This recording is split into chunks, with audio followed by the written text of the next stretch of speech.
Yo, what's up guys? It's Noah here, and in today's video, going to be talking through the NBA slate on Draftkings for Monday, October the 24th. We do have an 8-game Monday slate. As always guys, we're going to go game by game. We're going to talk through each one of these 8 games, kind of give my early thoughts, what I do like, taking a first look at the slate on Sunday night. But before we do get started with the breakdown, if you guys enjoy these DFS videos, make sure you please hit that like button down below, hit that subscribe button if you have not yet, and also check out the sponsor of the video, PrizePicks. So PrizePicks, they are a player prop based DFS site, very simple, very easy to use. You're just taking more or less on a player's projection. They do already have some stuff posted for Monday. Not a ton is up on the board right now, but they do have some props up for the Sixers-Pacers game. Obviously, they'll add a ton more props once we get closer to the start of the games on Monday night, depending on how many props there are available tonight. When I'm making this video, I may or may not have my PrizePicks video posted tonight. It'll all depend on how many more props get added. But yeah, I do post PrizePicks content on this channel. Usually I make separate videos giving out some picks I like for PrizePicks. You guys can always check out those videos if you're playing on PrizePicks and you want to know some plays that I like. If you're not playing on PrizePicks yet, definitely get over there. Make sure to sign up for PrizePicks and use promo code NOAH. When you do sign up with my promo code, they will match your first deposit up to $100. If you guys do enjoy all the content that I provide on YouTube, and if you want more content from me, so DFS content, I do give out player pools and core plays for both Draftkings and for Yahoo that is provided on Patreon. I do also give out more PrizePicks plays that I like on Patreon. We have a Discord chat you can join as well, where you can ask me questions all throughout the day. I'm always available in Discord to answer you guys' questions. If you're interested in any premium content that I have, that I do provide, that is all available on Patreon. You can check that out. Link down below in the description if you are interested. But let's talk through Monday's 8-game slate. Let's start off with the Pacers and Sixers game. And looking at this one, I think, starting off at the top here, Joel Embiid, as you can see by the thumbnail for today, this is a spot where I really, really like Embiid. He gets to face the Pacers. This is a team that just is really going to have no answer for Joel Embiid. They're still without Miles Turner, who's he's probably their best defensive big man. He's really the only good defensive big man they have. Outside of Miles Turner, it's going to be some combination of Isaiah Jackson, Jalen Smith, Terry Taylor, and Goga Bitadze defending Embiid. I mean, this is a spot where Embiid should absolutely crush. We know Embiid is going to have a massive usage rate. We know he's also going to play massive minutes. You look at his minutes so far this season, 37, 36, 36. I mean, the Sixers, they're 0-3 to start the season. Like, this is obviously not the start that they would have wanted. They've not been playing that well, but Embiid has still been putting up really big numbers. I normally would say that this is a spot where I would worry a little bit about blowout, just because the Pacers are really bad. But with how poorly the Sixers have played this year, I think this will be a close game. I don't know what the spread is in this game, but I would assume it's only probably a few points favoring Philadelphia. I think we get a close game here. I think we get normal 36, 38 minutes from Embiid. And with his massive usage rate in this fantastic matchup against a Pacers team that's going to have no answer for him, I think Embiid looks like one of the better pay-up options today. I have a ton of interest in him. I think James Harden's playable, but I'm not in love with Harden at 9K. I think he's priced about right. But I will say that Harden has been much, much more productive this season than he was last season with Philadelphia. He's been averaging way more fantasy points per minute. He's been stuffing the stat sheet like he used to do. Points, rebounds, assists. He's been doing everything on the floor. Last game he had a really poor shooting game. Still scored almost 50 Draftkings points because he got 12 assists and 9 rebounds. That's the Harden that we're used to. And Harden's also playing huge minutes right now. So he's definitely viable. I think at 9K, he's not like a standout pay-up option today, but I still do have some interest in Harden. Tyrese Halliburton, I think, is a very solid option in the mid-range. I mean, he's just been rock solid this season. Minutes have not been as high as I would like. He did play 36 minutes in their first game of the season. The last 2 games, he's only played 27 and 32 minutes. But he's still been really productive, racking up a ton of assists. He's been scoring a ton. He's been taking a ton of shots. He's just doing what we expect him to do. This Pacers team, they're really bad. They're going to lose a lot of games, and there's going to be some days where Halliburton, they bench him just because they're tanking, and that's kind of what happened in that Spurs game. Halliburton, for no reason, just played 27 minutes out of nowhere. That's going to be something that does happen, I think, kind of often, and it's going to be super, super annoying. But we have to assume that if this game is close, Halliburton's playing 35, 36 minutes.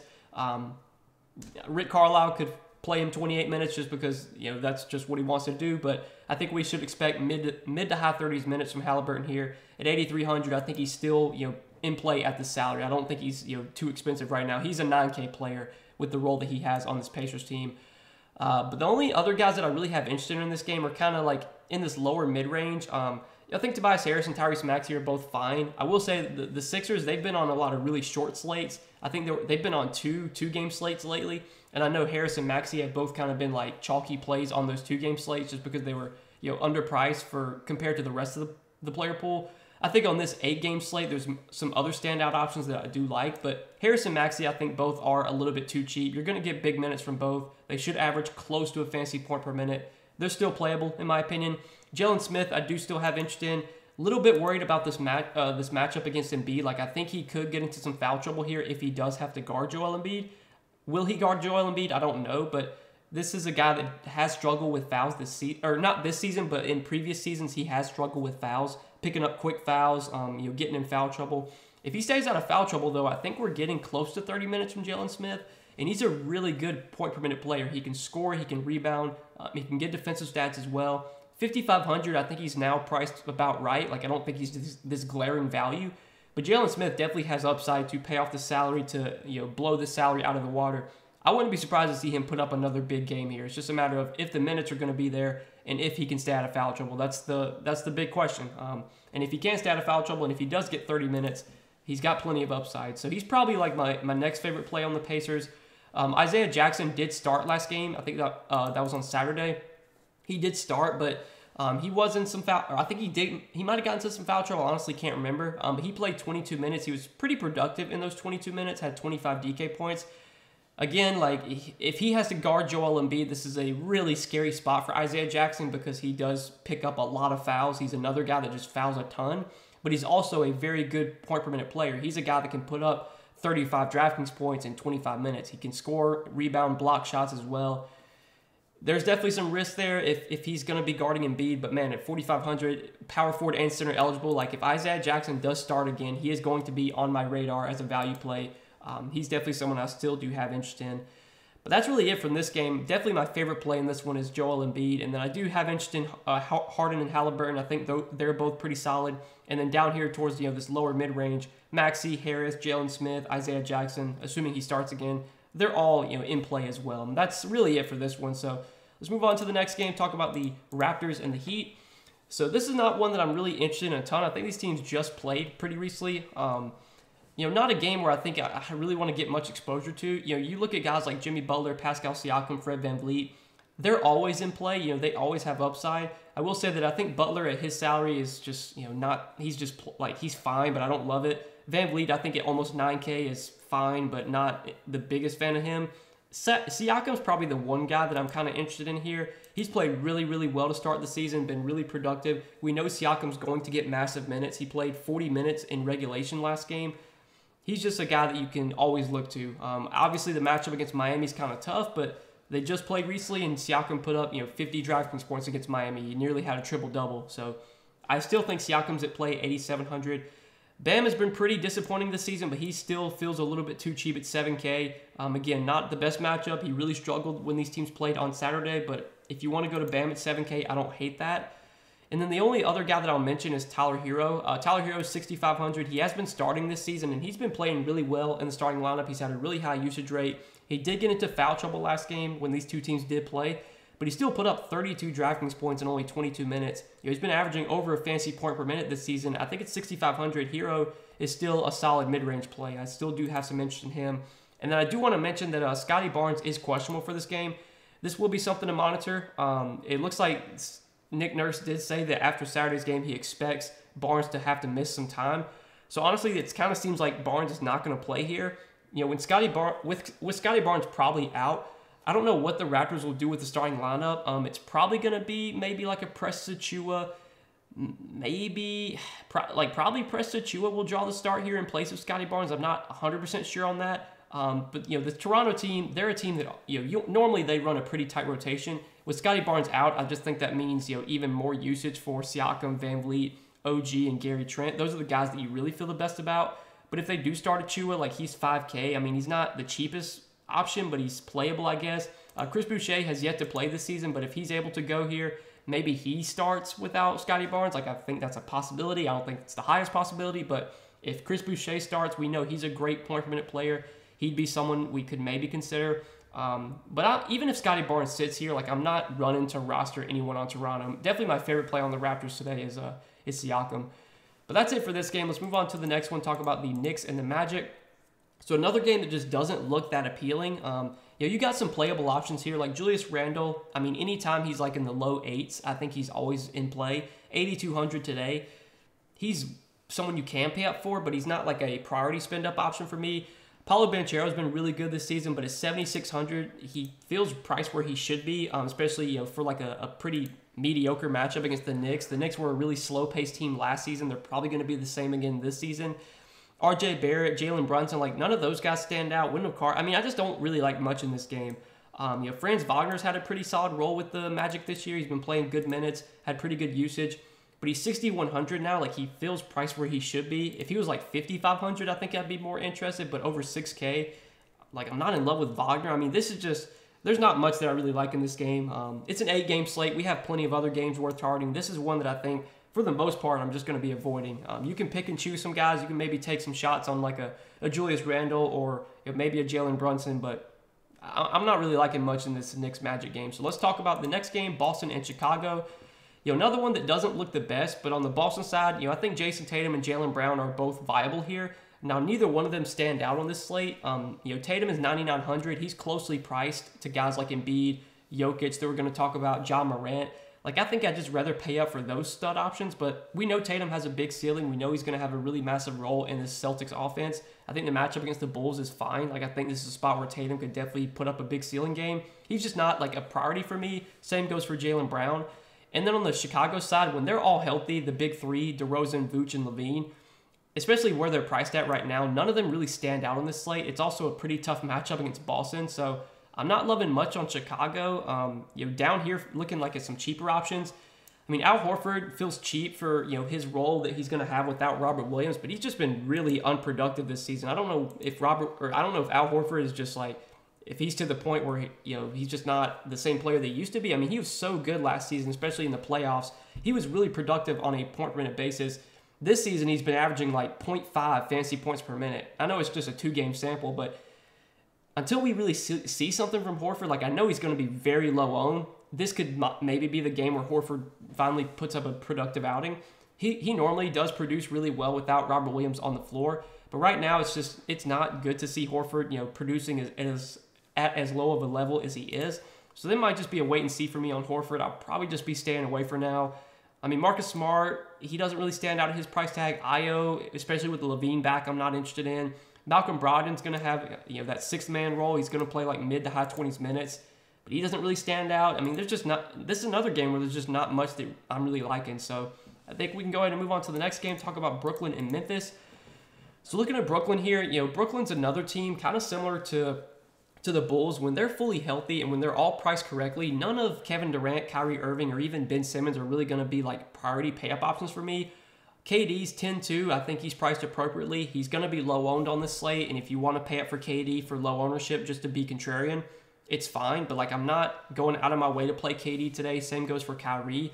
Now, Ben Simmons, I do want to mention, just because Ben Simmons did kind of have like a vintage Ben Simmons game last outing against Toronto. He played 32 minutes and he had 6 points, 10 rebounds, 8 assists, and 2 blocks. Like, that's what Ben Simmons is going to do. He's got that triple-double upside. He's going to contribute in all categories. I don't think he's really going to put up a ton of big scoring games. I don't know if he's going to really do. I mean, the first 2 games of the season, he's only scored 4 and 6 points. But he's going to get you those peripheral stats. He's going to get rebounds. He's going to get assists. I think he did lead the team in potential assists last game and the game before that. He can get defensive stats too. Like, you could get a triple-double from Ben Simmons today, and he's only 6,600. So, like, he's not out of play. He honestly, if I had to play anyone on Brooklyn, he might be the one guy that I consider. But I'm not really liking much on this Brooklyn team. And then on the Memphis side, I think Ja Morant at 10,100 is for sure a strong pay-up option on this slate. Probably would put him behind Embiid and probably behind Jokic as well. But I have no problems going to Ja here. We saw Ja have a massive game against Houston, and then he kind of dudded on Saturday against Dallas. But that was just kind of a poor game from Ja. The Mavericks blew them out, so none of the starters really played in the fourth quarter for Memphis.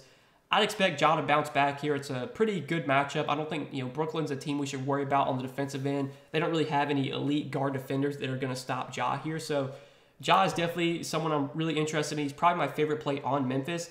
Desmond Bane in the mid-range I think is still solid. Do want to mention that Dillon Brooks is questionable for today. Dillon Brooks could maybe make his season debut. It looked like Brooks was going to play last week or last slate. I think they said he was probable or he was expected to play, and then he just randomly got ruled out. The fact that Brooks was kind of expected to play last game and didn't makes me think he's definitely going to play today. But this will be something to monitor. If Brooks does return, that does hurt Bane and Morant a little bit, but not enough to really put them out of play.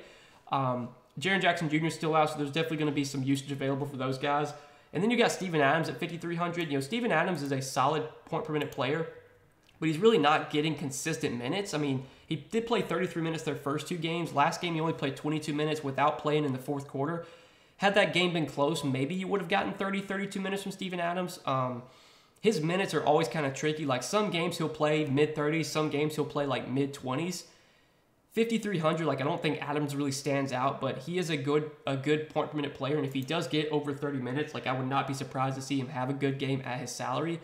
And then if we're talking about some value in this game, the only guy that I'll mention is Santi Aldama. Santi Aldama is going to probably start until Jaren Jackson Jr. gets back, so Aldama should be in the starting lineup here. He's going to get like probably high 20s, low 30s minutes. He only played 21 minutes last game, but I think he was in some foul trouble, plus the game was a blowout. So if we're getting like 30, 32 minutes from Aldama, I mean, he's been a good point per minute player so far this season. I think he's still viable at 5,100. I don't love him at this salary, but I think he's still in play. And then John Conchar, now that most likely Dillon Brooks is going to be back, I don't really have any interest in Conchar. So that's basically it for this game. By far, my favorite play in this one is for sure John Morant. Let's go ahead and move on to the next game, though. Talk about the Spurs and the Timberwolves. So look at the Minnesota side. Pretty much all their guys are the most expensive plays in this game. You got Towns at 9.2, Gobert 9.1, Anthony Edwards at 7,900, and then D'Angelo Russell at 7,400. This is a pretty good matchup against the Spurs. Last season, I know the Spurs were not that great of a defensive team. I'm pretty sure the Spurs also played at a relatively fast pace. I feel like someone on Minnesota is going to have a good game today. But this is another situation, very similar to Chicago and very similar to who's the other team? Very similar to, I think it was Toronto, Chicago and Boston maybe, or Chicago and Brooklyn. I don't know. I couldn't freaking remember. Very similar to like Chicago and Brooklyn. When KD and Kyrie are both healthy, it's always tough to predict which one's going to have the big game. It doesn't make any of them stand out. Same with the Chicago guys. Kind of the same for this Minnesota team. Like, this could maybe be the game where Anthony Edwards puts up 50. This could maybe be the game where Rudy Gobert goes for 20 and 20. Maybe Karl Anthony Towns finally has a good game. He's been pretty disappointing this season. But I'm not going to be prioritizing anyone on Minnesota here, especially where they're priced at. I think Towns is probably my least favorite play from Minnesota. He just hasn't been that productive this season, and he's still pretty expensive. Rudy Gobert, he's priced right, but man, he's been really productive this season on a point-per-minute basis. 51 DK points, 41 DK points. He was on pace for a really big game on Sunday night against OKC, and then he just barely played. He didn't play at all in the fourth quarter because they blew him out. So, like, Gobert, I think, is in play here at 9,100. I mean, I think the Spurs are going to be a team you can really attack with big men. Like, they let Joel Embiid put up a huge game against them. Not saying that Gobert is going to go out there and put up 40 points, but I wouldn't be surprised to see like a 20-point, 15-rebound, 3-4 block game from Gobert here. So, like, Gobert's playable, but I don't love him at 9,100. Anthony Edwards and D'Angelo Russell, they're both fine at their price tags, but they're not, like, priority plays for me on the slate.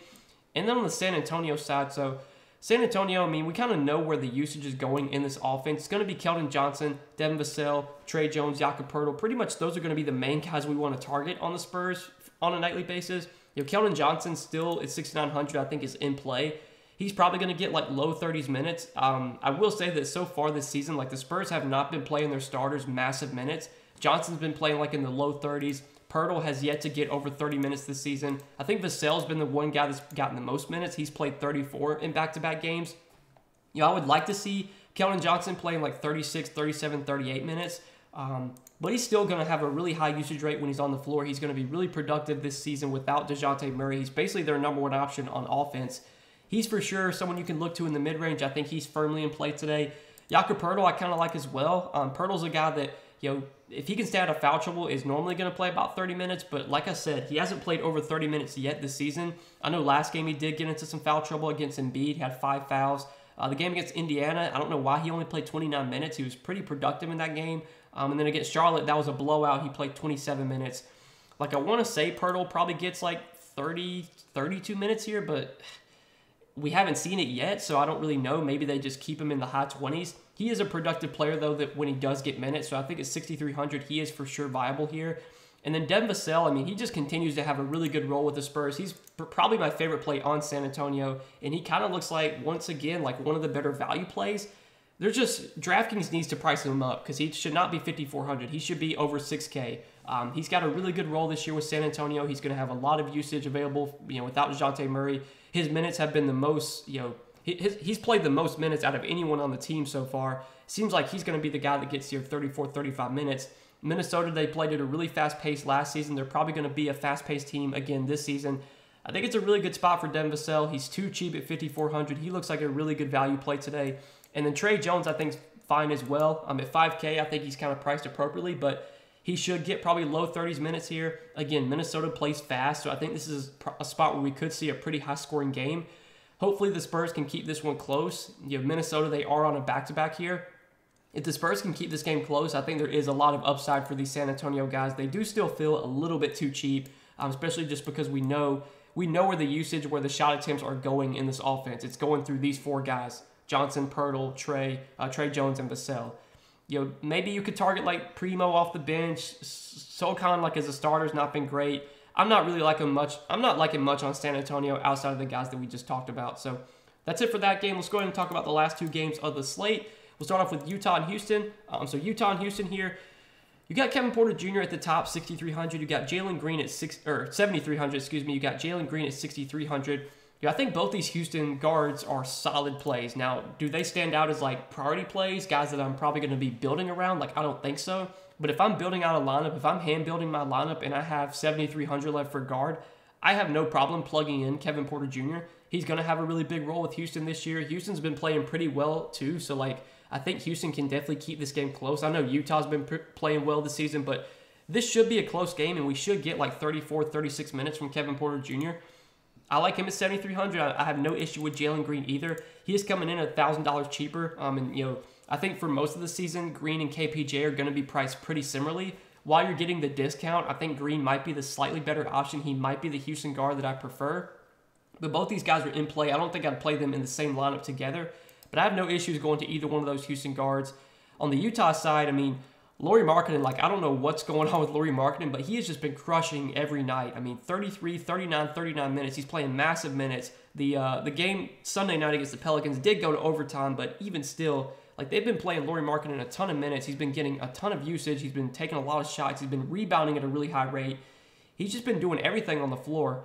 Now 6,400, this does feel like a little bit too much to pay for Markkanen, but man, he's just been producing so well. It does seem like he's going to have a pretty big role with the Jazz this season. The Jazz are kind of a rebuilding team, so I think at 6,400, Lauri Markkanen's still in play. It's obviously a fantastic matchup against Houston.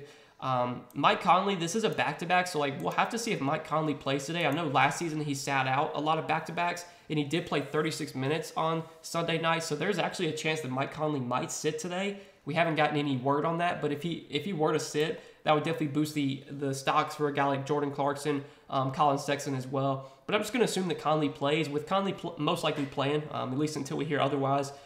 Neither one of him or Clarkson look like standout plays. I think they're viable here because it is such a good matchup, and I definitely feel like one of them could have a good game. Clarkson would probably be the guy that I would prefer. It does seem like these quick scoring guards, guys like John Morant, can just destroy this Houston team. This Houston team has just struggled to defend guards this year. They've just struggled to defend everyone, but I think it is a really good matchup for Jordan Clarkson. He's for sure in play in tournaments, but not a priority option. And then the last guy, or two guys I want to mention. So Kelly Olynyk, he's been playing really well lately. He's been getting big minutes, 35 and 37 minutes their last two games. He's been really productive. We have a long track record of Kelly Olynyk being a productive player when he gets minutes. When he was on the Pistons, when he was on the Celtics, when he was on the Heat, he was always a guy that could average about a fantasy point per minute. And it seems like on this Jazz team, he's going to play over 30 minutes a night as long as he's not in foul trouble or anything. Obviously, the matchup against Houston's really good here. So I think Kelly Olynyk at 5,200 looks like a really good value. And then Jared Vanderbilt, if he can stay out of foul trouble, Jared Vanderbilt has a ton of upside. He's been in foul trouble pretty much every game this season. He fouled out in 18 minutes in their first game, had 5 fouls in 25 minutes in their second game, and then on Sunday night, he still played 28 minutes with overtime, but he did pick up 5 fouls as well, and I know he sat a good amount because of the foul trouble. But man, he's been really productive on a point per minute basis. He's a guy that can score around the rim. He doesn't really have much of a jump shot, but he can get putbacks. He's a great rebounder. He can block shots as well. He's a great guy getting defensive stats. He's just someone that can do a little bit of everything when he's on the floor, and he's still cheap at 4,700. It's a really good matchup against Houston. I think Jared Vanderbilt is a good value here at 4,700. Him and Olynyk I do like quite a bit today. Probably it though from this game. I'm not seeing too much else that I'm really liking from Utah and Houston. Şengün, I did play Şengün last slate with Bruno Fernando out, and it was so annoying to see Şengün come off the bench. Why they brought him off the bench, I have no idea. I'm guessing they're going to continue to do that. Şengün's a guy that does offer a lot of upside. He's a really good point per minute player. His minutes aren't going to be super high if he's coming off the bench. I don't think he's going to play like 35 minutes, but he'll probably get like high 20s, which still makes him in play. And I will say the matchup against Utah is definitely not as not as imposing as it used to be. Without Rudy Gobert, this is definitely a team you can beat down low. So I think Şengün is in play. I wish they would start him. I don't know why they're freaking starting Guzman or Garuba. I said Guzman, Garuba. He started last game. He'll probably start again. He is cheap, I guess, so I guess I could mention him. He did play 25 minutes last game, was pretty productive, and he's only 3,500. So I guess if they do start Garuba again, he's a viable value play, but I'm not in love with him. I don't think he's gonna average 26 DraftKings points per start. Normally he's a guy that plays 20 minutes and gives you 15 DraftKings points, but he's still cheap. He probably will start again, so I guess he is in play. But yeah, that's probably it for this game. This is actually one that I do like quite a bit. I definitely think my favorite plays in this game are Lauri Markkanen, Kelly Olynyk, and Jared Vanderbilt. But on the Houston side, I think that both the guards are in play. I still think Şengün's viable. If you want to go to Garuba, if he starts again, that's something that you could do. But let's go ahead and talk about the last game of the night, the late night hammer, Denver and Portland.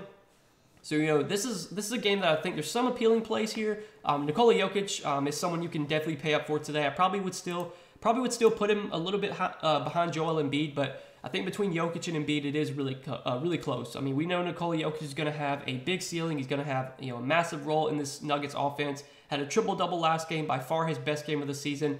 The dude's just going to stuff the stat sheet when he's out there. Portland, I don't think they really are going to have an answer here for Jokic. At 10-9, he's one of the best pay-up options. He's right there with Joel Embiid for top stud on this slate.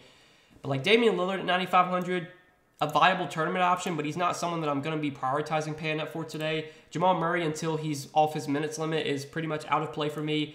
Aaron Gordon is too expensive at 7K, especially with the Nuggets fully healthy. Nurkic at 6,400, I can get behind. Nurkic is a guy that does offer a lot of upside. He's a really good point-per-minute player. We saw him have a really big game against Phoenix where he put up 48 DraftKings points in 35 minutes. Pretty scary spot here going up against Jokic, and there's definitely some foul trouble concern for Nurkic here, having to guard Jokic, but you would think this is a matchup where Nurkic is going to be needed. They're probably going to play him 30-plus minutes here. He's really cheap at 6,400. That price tag does make Nurkic look pretty appealing today.